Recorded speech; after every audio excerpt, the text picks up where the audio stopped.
नांदेड जिल्ह्याला हादरवून सोडणाऱ्या अरिजित सिंग याच्या हत्याकांडामुळे नांदेड जिल्ह्यात चांगलीच घबराट पसरलेली होती। आज त्याचा मुख्य मास्टरमाइंड जो आहे तो साई लाला, ज्याला पोलिसांनी वाराणसी येथे अटक केली, त्यानंतर त्याची जी आहे ती धिंड या ठिकाणी काढण्यात आलेली आहे। साई लाला गँगपैकी शाहरुख कबूतर, ज्याचं वास्तव्य जे देगलूर नाका भागामध्ये होतं आणि इथूनच त्याने त्याच्या गुन्हेगारी क्षेत्राची सुरुवात केलेली होती।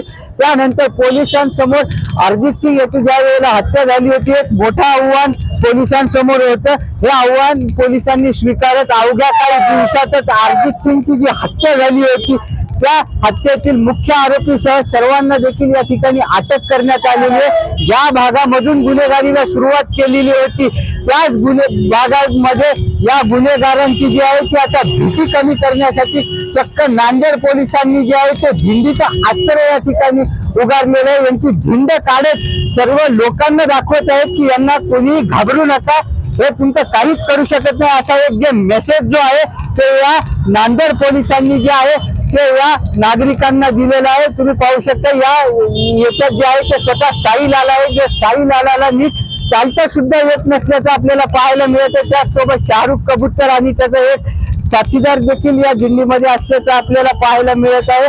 आज याला न्यायालयात हजर केलं असताच त्याला 4 दिवसाची जी आहे ती पोलीस कोठडी सुनावण्यात आलेली आहे। अभिषेक एकबोटे, एबीपी माझा, नांदेड।